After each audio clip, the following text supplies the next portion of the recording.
Parties తయారు చేసుకోవడానికి కావలసిన పదార్థాలు: బ్రెడ్ స్లైసెస్, బంగాళదుంపలు, బెల్లం, చింతపండు, పచ్చిమిరపకాయలు, ఉల్లిపాయలు, జీలకర్ర, ఉప్పు, కొత్తిమీర, నూనె.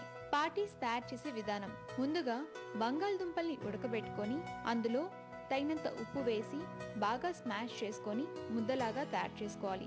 ఆ తర్వాత కొంచెం చింతపండును నీటిలో నానబెట్టుకోవాలి. ఆ తర్వాత మరో బౌల్ తీసుకొని అందులోకి సరిపడినన్ని నీళ్లు పోసుకోవాలి.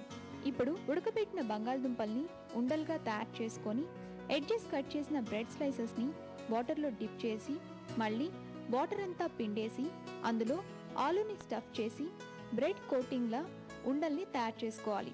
వాటిని మధ్యలోకి ఒత్తుకొని కాగి నూనెలో వేసి డీప్ ఫ్రై చేసుకొని ఒక ప్లేట్లోకి తీసుకోవాలి. ఆ తర్వాత మరో బౌల్ తీసుకొని అందులో చింతపండు పులుసు, కొంచెం ఉప్పు, కొంచెం బెల్లం, ఉల్లిపాయ ముక్కలు, కొత్తిమీర, కొద్దిగా జీలకర్ర, పచ్చిమిర్చి ముక్కలు వేసి బాగా కలుపుకోవాలి.